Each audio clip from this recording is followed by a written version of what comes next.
Parsons, are you home? Hello? Mama, watch out. Who is calling this time of night? Oh, I have no fear, Mrs. Parsons. 'Tis only I, Master Francis. Your husband told me to come by after closing the pub. Oh, I'm so sorry. I'm afraid you've just missed him. But I do expect him back at any moment. Come in. Come in and warm yourself. I don't wish to disturb you so late, Mrs. Parsons. No, so trouble at all. Come in. Come in and have a seat. Lizzie! Bring Master Francis a nice mug of ale. I feel a right fool disturbing you so late, but Parsons invited me. You see, he said something unusual was occurring in this house. Unusual? Otherworldly. Oh, yes, that which is from beyond the veil. Yes, now. Now, it may sound peculiar, but you can always just find the chest. Moralist man, you could not find. What was that? What was what? That knocking noise. Was there a knocking noise? Don't even notice anymore. Night and day she carries on. She? Oh, the spirit. Spirit? Oh, I. She that was Mrs. Kent. And not the recently departed Mrs. Kent, but she that was the first Mrs. Kent. See, thank you ever so much. I suppose the love certificate is a restorative. Drink up, Master Bunting. No harm. Is the spirit ever meant good? Oh, well, she has a right reason to be angry. Does she not, Lizzie? Yes, Mother. Honestly, the way Master Kent carried on was nothing short of disgraceful. Was it not, Lizzie? As you say, Mother. William Kent, your lodger. I did not know the man well, but he seemed a respectable sort. Ha! Ha, I say! Respectable! Why, I am mortified I ever had such a one under my roof in front of my impressionable daughter, no less. Nay, you have heard the knocking. Now you need the story. No, I do not. I bid you good night. Swearing oath that William Kent first laid eyes on Elizabeth lives, or rather, her family's grandmanor home. Elizabeth's parents had gone to God, you see, and her brothers were acting as a guardian. Now they did not approve of William and Elizabeth, for certainly she could secure a better match. But these things happened. William and Elizabeth fell in love, and they won't wed. Elizabeth? I thought his wife's name was Frances. Oh, so did we all. But William Kent was first married to Elizabeth Lyons. Now, shortly after the wedding, Elizabeth found herself with a child. She had her sister Frances, given the pet name of Fanny to come keep her company during her confinement. Now, being a sweet soul, Fanny came to stay with her sister. But shortly after the birth, both Elizabeth and the baby died. A sad occurrence, but hardly unusual. And not 1 year later, do we find Fanny and William Kent living as husband and wife. However, this were a wicked deception, as the church would not allow them to wed. Couldn't you see, on account of the fact that we were married to Elizabeth and had a child? But we found them out. And when it became obvious that Fanny herself was retired, my husband had no recourse but to throw him out in the street. I got Father threw him out because he wouldn't repay a loan, Master. He owed him 12 guineas. Did he not, Mother? That is completely deserved a point, is it? I do not have such immorality in my home. Very understandable, Mistress Parsons. I believe that the first Mrs. Are you Kent scared, rest in Paul? peace. Oh. I believe that she seeks justice for the wrongs done against her, both by her husband and her own sister. What became of the Kents? Where are they now? Oh, they have moved on to some other establishment. A disreputable one, no doubt. But they have been punished for their sins. Fanny had died of a fever and the baby with her. Or so they say she had died of a fever. Not really sure. Two sisters with the same man, both are dead within 3 years.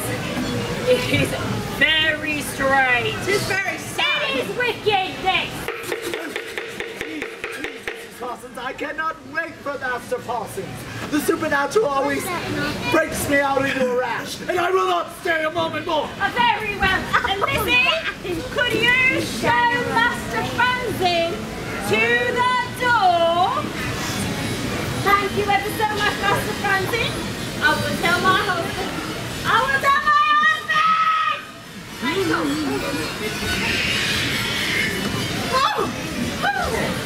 That's not a real ghost, Paul. Don't be scared, That of the spirit calls me! No, Master Francis! 'Twould be dangerous to follow a spirit! Use the other door! I must go home! Oh God, forgive me!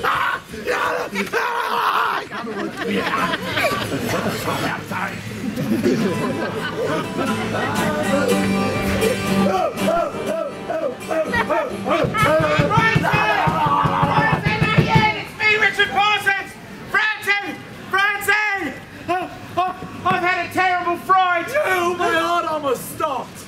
On my way to my house just now, I saw a ghost. Me too, it was horrifying! Tried to lure me to my death! Bless me, what could it mean? It's very unaccountable. Oh, I am sorry for you, Parsons, but you must leave! I do not wish to have a spectre following here! It's my house that's haunted, not me. Why would a ghost follow me to a pub? I don't know the ways of spirits, but I do not wish to tempt fate. Please leave!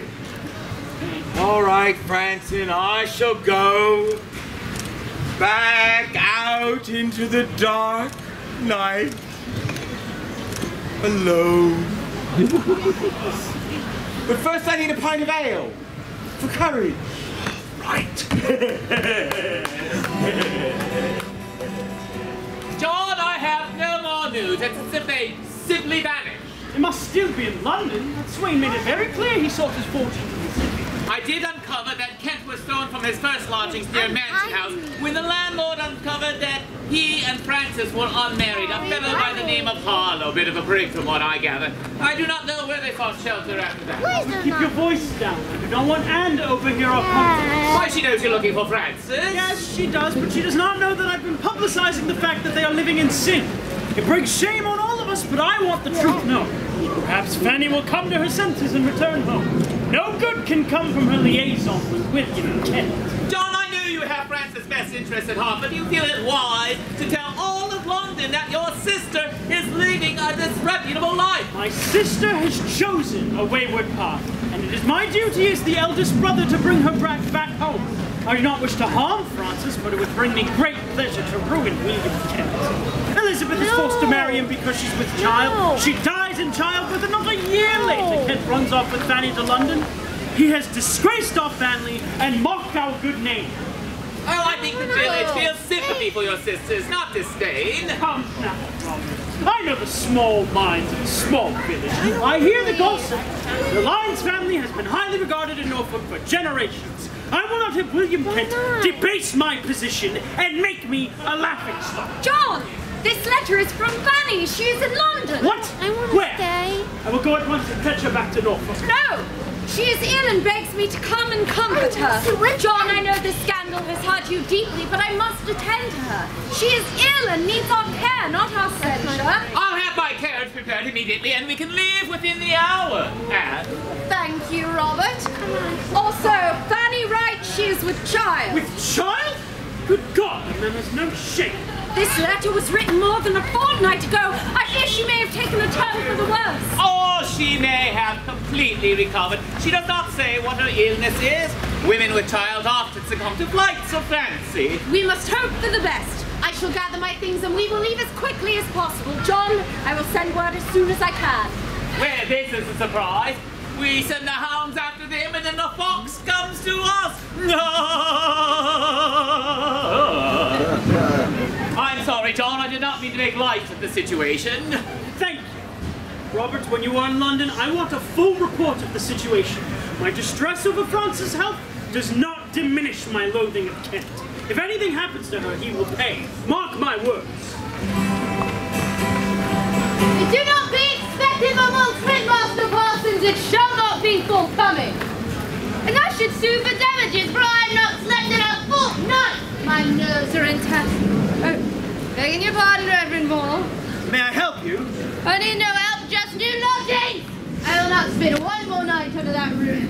Between seen parsons drinking in the ghostly carryings of. Well, take respectable, and I'm a respectable girl. Good day to you, Reverend. You will pay the money you owe, or I shall sue! Begging your pardon, Reverend Moore. I was talking to Mistress Catherine Friend there. I wasn't talking to you. No. However, Parsons, I have come to speak with you on 2 accounts. First, I must tell you plain that your continued employment as clerk at St. Sepulchre's is in jeopardy. Your attendance to your task has been very lax. I've been ill. Yes, so I've gathered. May I suggest a visit to the physician instead of the publican when you're looking for a remedy? Yes, sir. Won't happen again, sir. And confidentially, Parsons, I am here because there is much talk about your house. Oh, I run a respectable house, I assure you. I do not question that. It is the stories of a ghost. Oh, it's a good Christian home. We don't abide by anything unholy. I'm not accusing you of any wrong. There are many of us in the church who believe in the power of the soul to communicate from beyond the grave. It is not unholy, but proof that life continues after the death of our physical bodies. Well, if that's the way you feel about it, I've got more than one. Well, at first, we thought the ghost was that of Elizabeth Kent, her first wife to William Kent. But now, we think it may be that of her sister, Fanny. She what was living as second wife to William Kent, even though she was no such thing. And now she's dead. 2 women, dead. Kind of mysterious. We think Fanny's trying to tell us something. This is a serious matter, Parsons. A spirit in uneasy rest may try to communicate with the living to impart wisdom or right or wrong. And we think Fanny Kent was much wronged. We think she was murdered. Let us talk in private. This is no conversation for the streets. Let me discover more about this ghost so we may put her to rest. Reverend Aldrich has asked about the grave marker. No, I do not want Francis to rest in an unmarked grave, but what am I to do? You know we were not legally wed. No one could say you loved her less than a wife. I registered her burial under my name of Kent, but I feared to put that name on a grave marker, and to use her surname of Lyons would provoke gossip. I want her to rest in peace. Her death and that of the babe was most distressing. Alas, smallpox is always a danger, but much more so for country folk new to the city. I'm sorry I could not say so. Dr. Cooper, I do not doubt your care. Your sister was a very good woman. I believe that she is now with God. Do you, Reverend Aldrich? I fear for my sister's soul due to the circumstances. Well, as I told Fanny on her deathbed, so shall I tell you. I firmly believe she has a place in heaven. Thank you, that is of great comfort. And will you return home with me before you depart? I know Fanny would want you to have her clothes and jewelry. Take anything you desire. William, I will be truthful. No one in the family was pleased when Fanny fled north to live with you in London. It has caused us great shame. I am sorry for the distress I have caused you, but I will not apologize for my love of Frances. I do not doubt she loved you and you her. Thank you. Your behavior to my sister was the same as if you were married to her and you were entitled to all she possessed. I want nothing. Now it is time for me to get a coach to Litcham and mourn with my brother. I wish you well.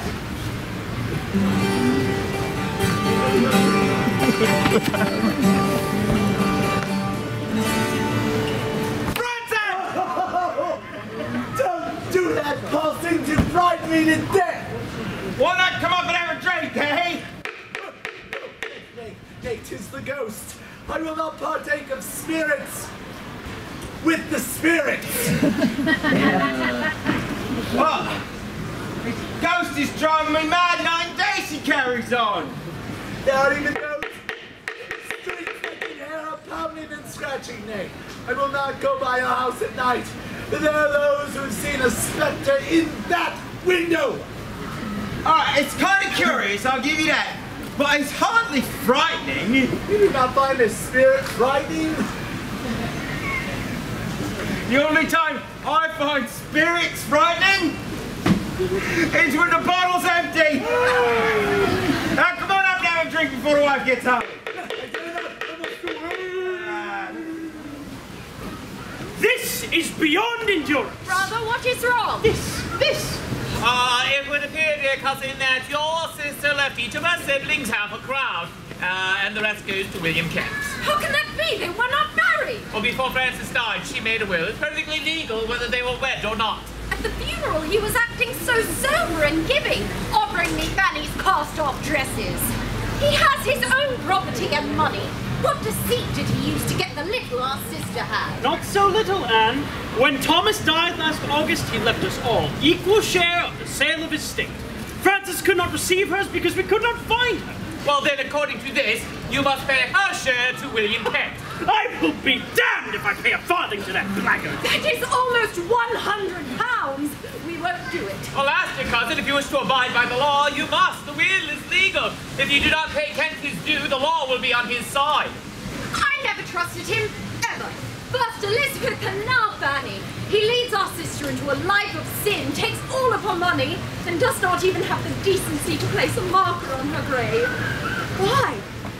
Something is grievously wrong. I know it is. What are you insinuating, Anne? Cannot say, but John, we have never liked or trusted him.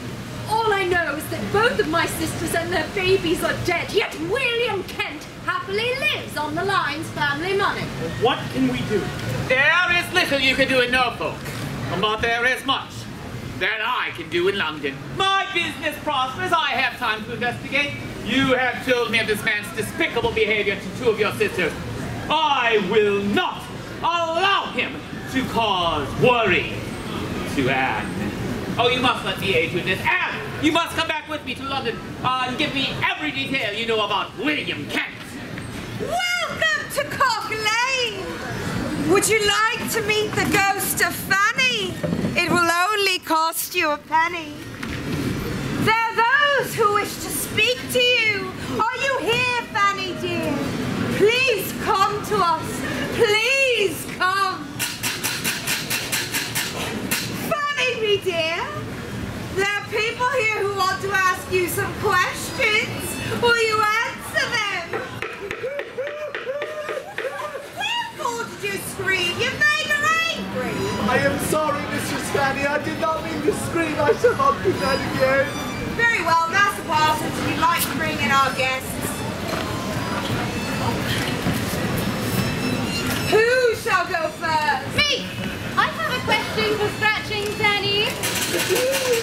Nay, she does not like that nickname, mistress. The scratches are only heard when she's angry or upset. I meant no harm, Mistress Fanny, I assure you. Now my question is about my husband. That's 1 penny. What? It's 1 penny a question. Why does a dead person need a penny? She doesn't. I do. I have to compensate Mrs. Fraser for her services. But she has a way with the dead, and Fanny will talk to her when she don't often talk to nobody else. Very well. I want to know, has my husband been unfaithful? What was that? It is Fanny. 1 knock is for yes, and 2 knocks is for no. So he has been unfaithful, then has he? That's another question. Another penny. Uncle, I have a question. Here's a penny. You may ask your question. All right, let's see how much she knows.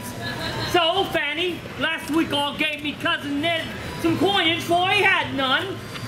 How many coins did I give him? Why, that's right, I gave him 1 farthing. That's amazing! Master Parsons, what sort of games are these? Fanny is angered. No games, Reverend Moore. People have heard about the ghost and want to come talk to her, that's all. Tom's being what they are. What's the family to do? Yeah, all the knocking and scratching has scared away our boarder and none will take the room. And we get no sleep ourselves. These noises commence day and night. I see no reason why my family should have to suffer simply because a ghost has taken up residence. This is most serious, Parsons. We have here a connection with a heavenly spirit. It must not be tainted by commerce. No. Since the church will be studying this, the church will make up the difference financially. So long as the ghost is active, I will pay you the amount of the loss of a lodger. Very well, Reverend Parsons, Reverend Moore. All right, out you go. Hey, yeah, good riddance. May I introduce my friend and colleague, Richard James. Very pleased to meet you all, and I do appreciate the opportunity to witness this phenomenon. I have an interest in the frequent act. There ain't nothing perverted here, Master James. I do not presume to say so, ma'am. Merely an interest in what lies beyond the realm of the natural. Is the child ill? Nay, but she's clearly affected by the spirit. And he seems most active when Lizzie is about. We must continue. I cannot guarantee we will be able to communicate with Fanny if you keep up these delays. And you are? I am the widow Fraser. She is my very good friend and neighbour. Fanny's taken quite a liking to her. The widow has a way. Dead. It is a gift. Proceed. Fanny! Dearest Fanny, are you still there? There are people here with questions for you. Spirit, I am a clergyman and I am anxious to speak with you. I have many questions. Will you talk to me? Reverend Moore, you are an educated gentleman, and yet you do not know that ghosts cannot speak. We've worked out a way to communicate, Fanny and me. 1 knock for yes, 2 knocks for no. Very well. If you please, Spirit, are you the soul of a departed person?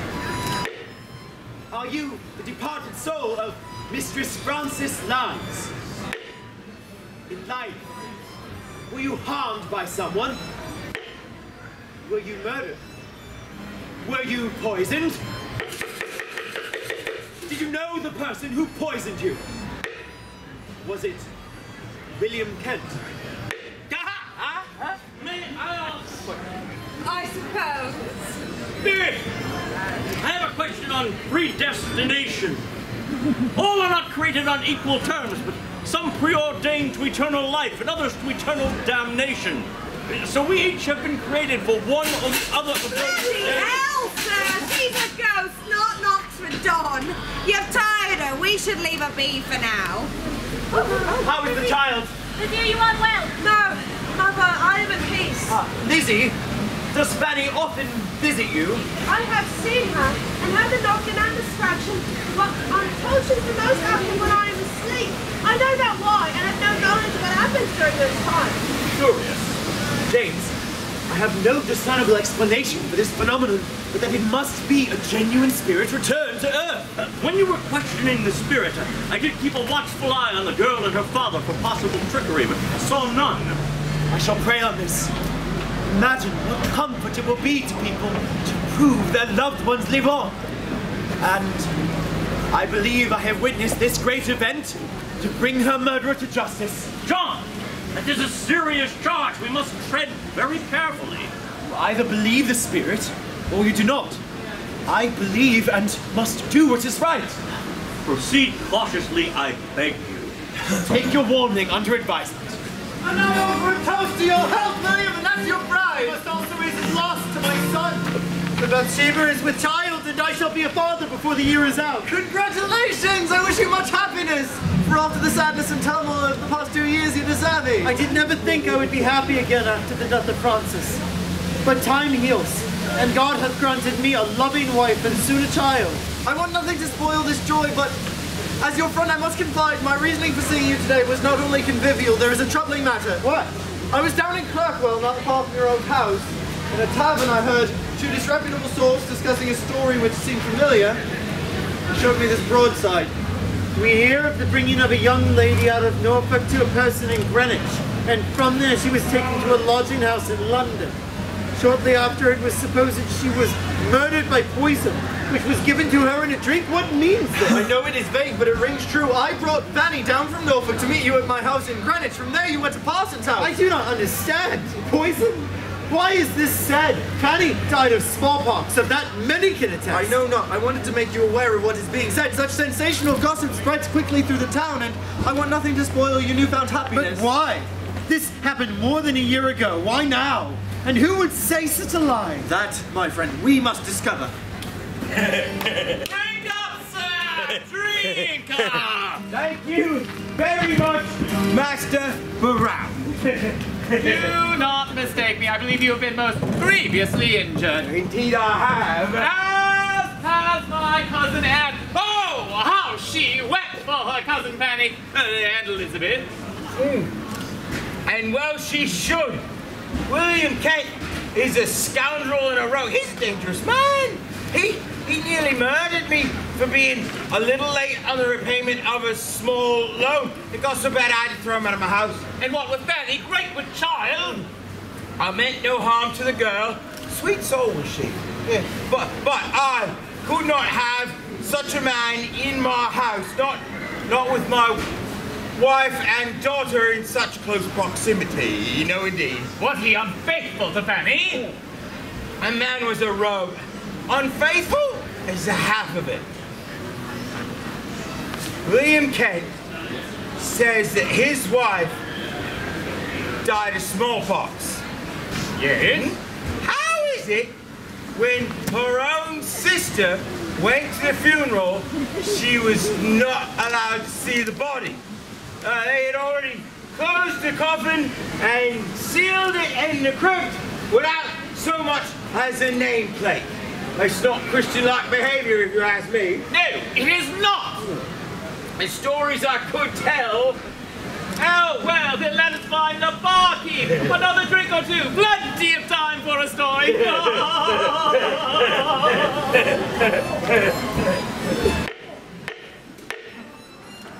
Let me be, Fanny. I cannot help you. I know you. Then you have the advantage, mistress. For a while I lived in the very room you once occupied at the Parsons.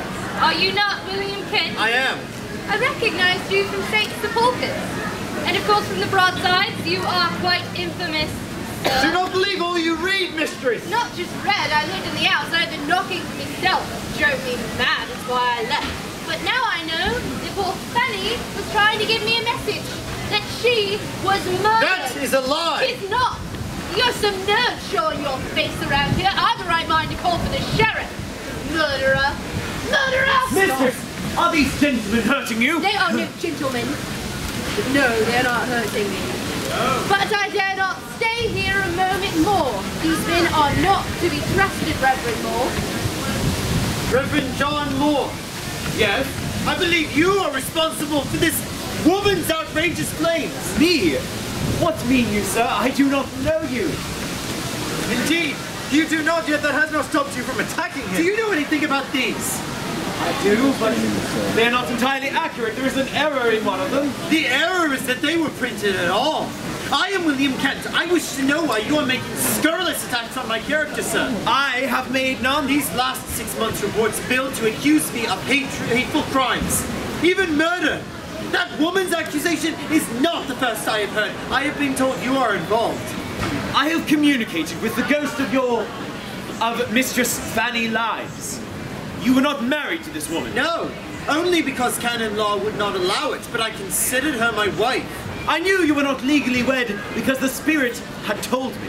The spirit must be real, or how would I know? Richard Parsons and his wife knew of this, and is the ghost not in their house? Parsons is a liar, drunk, and a cheat. I am surprised that a man of your education and stature could be taken in by such a common prank. You need not take my word for it. The ghost appears nightly. If you go to Parsons' house, then you too can witness and become convinced by it. Attend tonight. Speak to her yourself. William, do not do this. Very well, sir, I shall be there. Now I bid you a good day. No good can come of this, William. This is Parsons' doing. I am sure of it. I do not blame Reverend Moore. He is convinced the ghost is real because he wishes it to be so. It is Parsons I blame. If he believes in the ghost, he must believe you are a murderer. Which is why this fraud must be exposed. I am losing business from this scandal. My reputation is stained, and if it worsens, I could lose my life. All because of a vindictive drunkard. Come, John, we must find witnesses who can prove that Fanny died of smallpox, and not by my hand. Please, Lord Mayor, listen. Reason. There seems to be little reason in your argument, sir. This affair is growing by the hour. I think we should interpose before events run out of control. Well, I cannot say that I choose to stir much in this affair. Every day there are hordes of people outside the parson's house in Cock Lane. So I have heard. Trade has greatly increased in the area. Cakes, pies, and ales. The spectacle is good for business. But I fear that pandemonium will soon occur. The story and the gossip grow by the hour. Lord Mayor, if you arrest William Kent on the charge of murdering Fanny Lyons, it may prevent the rabble from taking justice into their own hands. Master James, I have been given a full report on the situation by the Reverend Moore. He is convinced of Kent's guilt, but I am not. What say you? I know John Moore to be the most honorable and upstanding of gentlemen.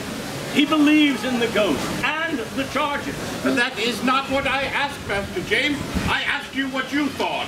In truth, I do not know. I have been in attendance with Reverend Moore on several occasions and could not despise trickery. John Moore is a learned man, but young, and possibly overzealous, but never full. Well, I cannot say that there's enough evidence to order Kent's arrest. Now, I will give you several days to procure this evidence and then give you a full hearing.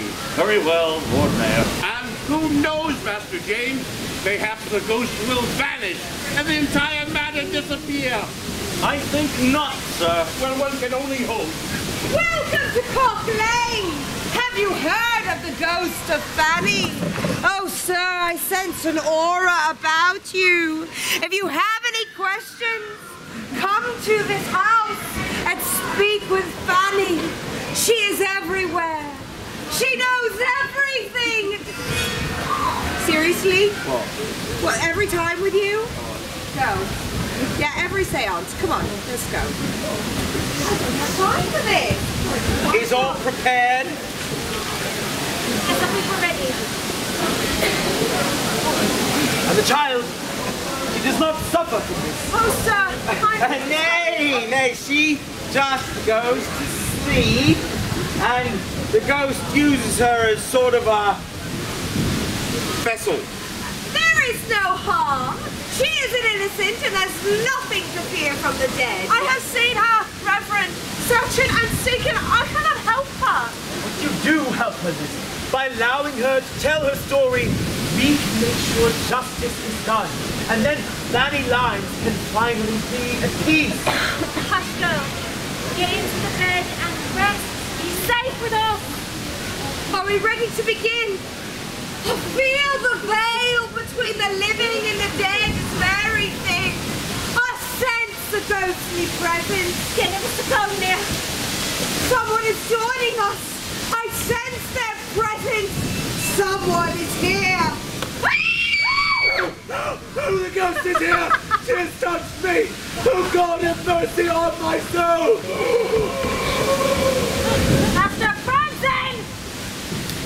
She gave me a study.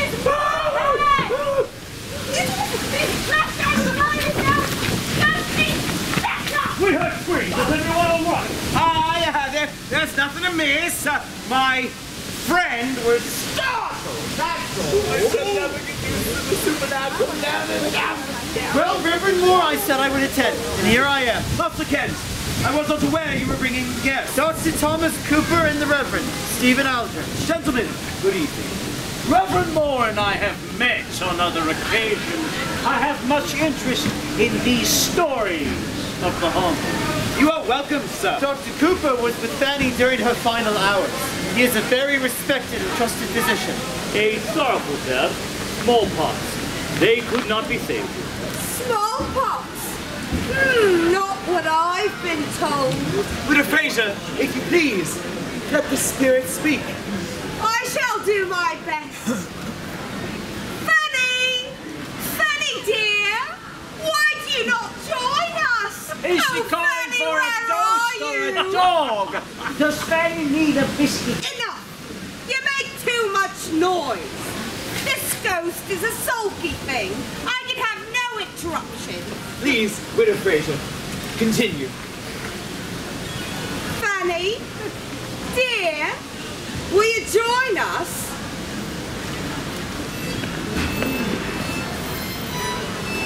The ghost! The ghost is here! The spirit answers with one knock for the affirmative, 2 knocks for no. I shall ask the spirit the same questions I have asked on other occasions to prove the veracity of the matter. Do you agree, Master Kent? Yes. Spirit, has injury been done to any person that has lived in this house? Are you a woman? Are you Francis Lyons? Was your death by natural means? Were you poisoned? Is your murderer in this room? Well, Kate, why don't you ask the spirit if you shall be hanged? Well, ghost, am I to be hanged?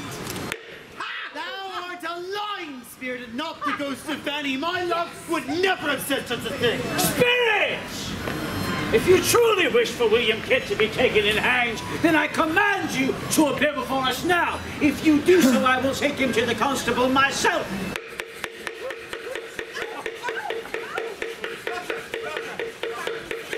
Oh, William, I have missed you so. I am lost. Help me. Oh, He's gone! The ghost is gone! She ran somebody else! What happened? Why not? I am innocent of any wrongdoing. Of course you are, William. This is a very clever prank. How dare you say that, sir? You yourself pulled the blankets off young Lizzie here and saw there was no mischief. She was not making the sounds. Oh, see here, Reverend Ulrich. Are you accusing me of being a lying, cheating rogue? Yes. Prove it. I will. All right. Tomorrow night we will question the ghost again, but this time you will bring your daughter to my house. Alone, you and your wife will not be present. Alone with strange men! No, it would be indecent and I will not allow it! I shall be in attendance. Very well, madam, you may be present, but you will stay downstairs in the kitchen. We shall do it. We shall prove to you this is no hoax. Now see here, I'm the girl's father. I should be... You have my word as a gentleman that your daughter will be safe with us. If I am wrong and this ghost proves true, then I will publicly apologize and I will personally escort William Kent to prison. All right, but night after next, we need more time. It's old Dog Ross. She needs her rest. Very well, in 2 nights' time, but until then, good night. I am amazing. Gentlemen, you must believe me. I am innocent. Oh, I have no doubt of it, William. I cared for Fanny through her pregnancy. I saw the love and attention you paid her. And at her death, I saw the ravages of smallpox upon her. There was no poison, and on that I will swear in any court. Thank you, Dr. Cooper. I know this is a fraud, and I believe that you can sue them for false accusation. But first, we have to prove that these knocks and noises are made by human hands. I could not spy any trickery tonight. That is why I've had the questioning moved to my house. There we will know that there are no tricksters on the roof or behind the walls knocking at the appointed times. And we shall spread the news of your innocence. If Parsons and Moore can tell the tales in the broadsheets, so can we. Theirs will not be the only words the public hears. Thank you for your help, but mostly I thank you for your belief. Goodwill. A crowd grows large outside the house, and I feel to make trouble. Let us take the back alley and leave that detected. The people may make mischief when they see you. I was a lodger in the parson's home, and I had the noises for myself. I'd do not believe they were made by the girl, but by a ghost, or some other preternatural means. I have been mocked for saying so. You can laugh, but I assure you it is no laughing matter. You not think so if you'd experienced it for yourself? It was horrible! As a physician, I must press 2 points. Firstly, I much doubt a ghost can make itself visible or create sound, for a ghost has no body. If it has no body, how can it rap against a wall or a bed or scratch without nails? We must therefore look to natural causes for the Cocklayne phenomenon. Having been bred in physics, I have read of many wonderful relations of the lifetime which were discovered through natural causes. There is a story of a woman who could make a noise like a drum by knocking on her belly, and I myself knew a man who could play a tune exactly like a bassoon by using his own natural wind instrument. One Mr. K in the month of August employed a person to carry a letter from London to a young woman from a respectable family in Norfolk. The agent returned to London with the young lady to his own home in Greenwich. There they were met by Mr. K, who received the faithful girl, much fatigued after travelling so great a distance. A great friendship developed between the three, and one day Mr. K requested his agent and friend to make up a will in his favour for the lady to sign. The same was made for him. And then knock, knock, knock, and then Fanny do come, and then the white figure with arms. Sometime in the latter end of January, Mistress F was taken ill with smallpox. Her sister, a woman of good reputation, was overjoyed to hear of her sister's whereabouts and hastened to see her. She found her ill but tolerable.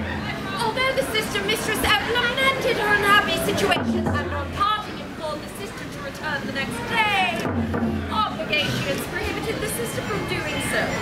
2 days later, she received word at her fashionable residence that her sister was dead, which greatly surprised her given the state of her health the day prior.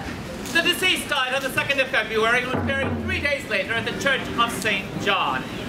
The sister, at the request of Master K, accompanied the corpse to the grave, but was denied the pleasure of seeing her dead sister's body, as the coffin had been screwed down some time before she arrived at the house. She was listed under the name of Kent, according to the parish registry. Yet no name appears on the grave. Soon afterward, Master K produced a will, which availed himself of all her fortune and prejudice of her brother and her sisters, who lived with great harmony and love before this fatal accident. It was determined that an overpayment of an inheritance was made to Mistress F, and was accepted by Master K.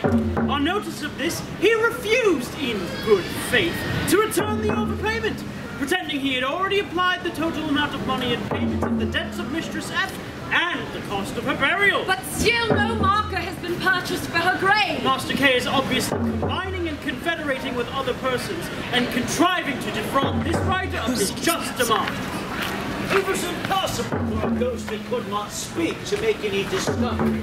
The people, therefore, to whom it appeared, kindly undertook to make the discovery themselves, and the ghost, by knocking, gave its assent to their method of wording the question. Mr. K's character was blackened without an accuser. The following particulars were learned: that the spirit was a woman, her name was Frances L., that she lived in fornication with Mr. K, whose first wife was her sister, and that he had poisoned her by arsenic, and administering it to her when she was ill from smallpox. And secondly, I attended Mistress F and was present for several days before she died. Nearly 50 hours before her death, she hardly drank a drop of fluid, and only when I was there to administer it. There can be no good to come from this case. There is no answer. If I were to arrest Kent for murder, the nobles would ridicule me for taking the word of a child of a drunkard. And if I were to arrest Parsons for false accusation, well, then the peasants would riot. Oh, the devil take the spirit in all his ball. Come on! Stop it! Ow! God, stop struggling! No! Let me go! You are hurting me! I have asked you on numerous occasions and you refuse to cooperate. I insist you speak to Reverend Moore. And I have told you I cannot. I have a new new position as kitchen maid and was told by my mistress I am to have nothing to do with this ghost. But you do have something to do with the ghost, and I insist you tell. I've nothing to say about a ghost, but I've plenty to say about my old drunkard landlord. Impudent! What is this? I will not have you strike this young lady. She ain't no lady. She's a scullery maid. She's the one I told you about. She worked for William Kent when he lived in my house. She was there at Fanny's death. Is this true, mistress? Aye, 'tis true, and good masters they were. I will say nothing to harm them. I only need the truth. Now, mistress, I'm sorry, I do not know your name. It's Carrots. Carrots? Surely that is not your Christian name. Nay, my name is Esther Carlyle. My friends call me Carrots. You can call me Esther. We'll have no cheek from you, girl. The ghost tells us that she was given poison several hours before she died, and that you were witness to this. We believe William Kent poisoned her. I am sure my mistress Fanny said no such thing, but she and my master were very loving and happy. The ghost told us that if we took you to the magistrates, and give an account of her murder, but she told only you. I know nothing about this. My mistress could not speak for days before her death. You know something, and I demand you tell us the truth. And I demand I be left to return to my duties. I must not be away from my work. You have nothing to fear from us, and you shall be provided for. You shall not lose any wages if you agree to stay and hear the knocking yourself. Very well, I will stay, but only this one time. I do not wish to see either of you again. See?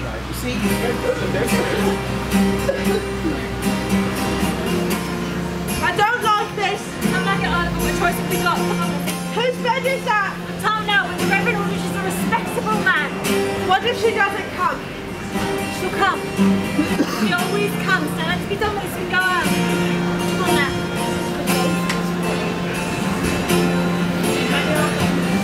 It's hard to get some rest.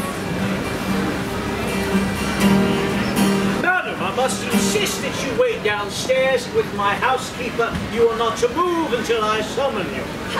I only worry that you may mistreat my poor Lizzie. Your daughter has not to fear from me. She's asleep now. Let her rest. Go. To the kitchen. Go. When the trickery is discovered, what will happen to the girl? Oh, I do not believe she will come to any harm. The blame will fall on her father and mother. What will happen to them? Prison and the pillory, I would imagine. What of my father? Shall he be ruined if the ghost prove false? Oh, I thought you were sound asleep. I was. Not so soundly, I could hear all you said. Well, do not trouble yourself about that. Truthful answers are all that we seek. That's your baby. It's done more than someone to question the ghost. You may enter. Clarence! Do you know this young woman? Most definitely. She was the best kitchen maid I have ever had, and a loyal companion to Francis. I am sorry for your troubles, Master Kent. I wanted no part of this, but Reverend Moore insisted. I wish to question the girl in front of the ghost. Do you object? I have no objections. You may proceed. Very well. I shall call for the spirit. Mistress Fanny. Mistress Fanny, are you here?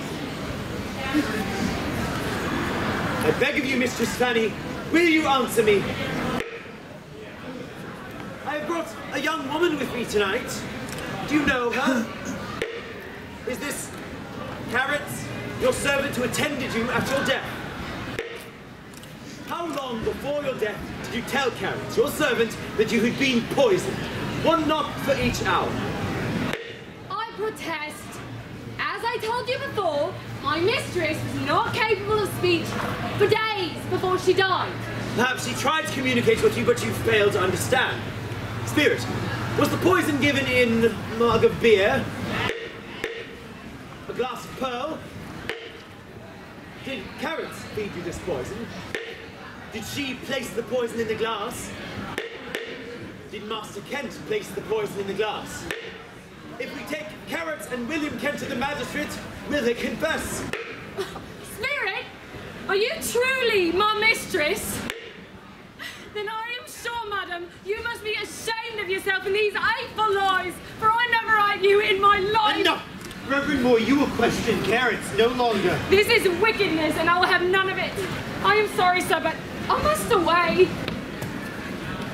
I have seen enough for this evening. Oh, no, Reverend Moore. You have had a chance to question the ghost, but I have not. Let us adjourn for a drink, and then return for one final round of questioning. And your mistress, when we return, I want your arms out fully from under the blankets. I will question the ghost. And if there is no noise, I will have your entire family arrested for fraud. Now,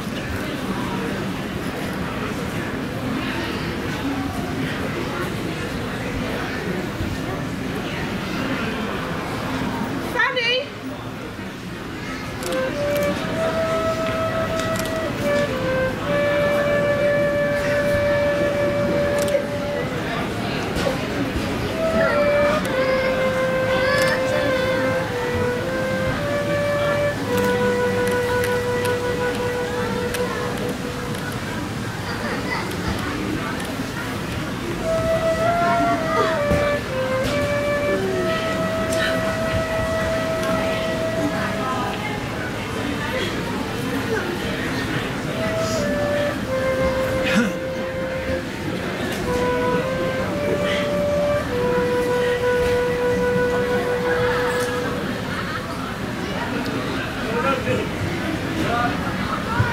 perhaps we can put an end to all of this.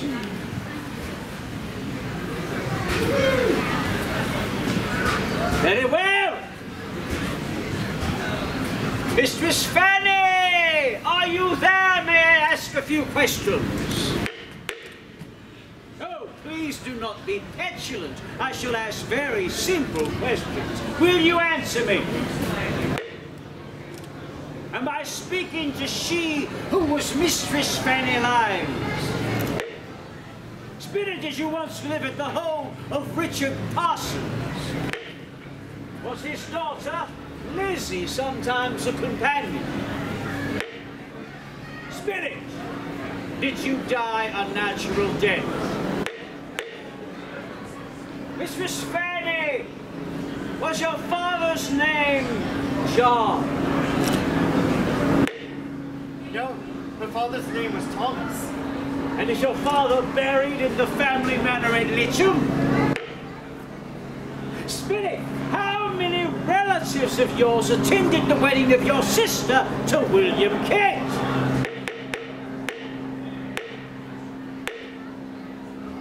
Mistress Fanny, your memory has faded with time. You remember the events of your recent past, clearly, but you cannot recall your own father's name. What? That is true! And her father was not buried in Litcham. You'd think a ghost would know that. Begging your pardon, I had to return for a matter was troubling me, and I would like to speak to Mistress Fanny again. Mistress Fanny, were you kind to Miss Lizzie? Did you not once tell me you considered her as a younger sister? Do you believe she would ever hurt you? Would Lizzie lie? Would Lizzie send an innocent man to his death?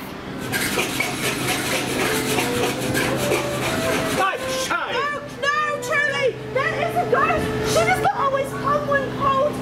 You threatened to send my father to prison if she did not answer you. I have seen her. This evening she was in this room, in that corner. Did you not feel her presence? Very well then, by all that is holy and good, Mistress Fanny, I command you appear before us now. If you do not, this has all been trickery. You have angered her by your command. Well, looking at the rough skin on your fingers, you've been making this noise for a very long time. No, it is not true. It wasn't me. Not always. It was Fanny. Please don't hurt my father. Sir, I was spying on Mistress Lizzie. When you left for a drink, I saw her get out of bed and search the room until she found a piece of wood. She hid it under the cupboard. So this is a fraud, Reverend Moore. will you acknowledge that it is false and that Mistress Fanny has not returned? I am not fully convinced of the ghost's deceit. Yet you just discovered the girl had a rail hidden under her covers. In this one instance, I believe some of the hauntings may prove genuine. How can you say that after what we have exposed here tonight? Exposed deceit wrought by a girl who was traumatized. She was told her father may face prison if a ghost did not appear at a precise time. When the ghost did not, she panicked. I grant you, it appears that last communication was a deceit, but there is much more I have experienced that cannot be explained away so quickly. It was true. Carrots, you were in our house with Mistress Fanny when you hear the other ghost knocking? It is true, I heard something, but I cannot say it was a ghost. William, from the testimony of Dr. Cooper and your serving maid, I do not believe you are a murderer. But that does not mean I believe all of the ghostly hauntings were false. This ghost is surely a judgment on you for living in sin and not respecting God's law. This is your last chance. I do not wish to prosecute you, Reverend Moore, but I must clear my name. You must be willing to sign a statement admitting to the fraud, or I will turn to the law. I know not what to think. I cannot answer now. Take your leave, gentlemen.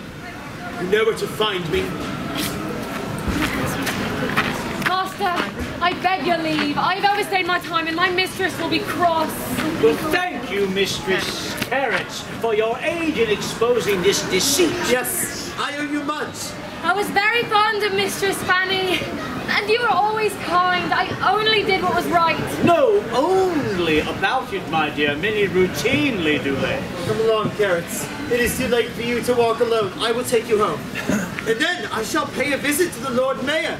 I intend to press charges on Parsons and Reverend Moore. Agreed, it must be done. But think your name will be clear, William. Then we can put this whole sordid affair behind us. We will speak in the morning. And what will become of me? Shall I be thrown in the prison too? No. No, not you, child. Please, please, for fear on that account. You are not to blame. Your father, however, has much to answer for. Please stay here. I will get your mother and she will take you home.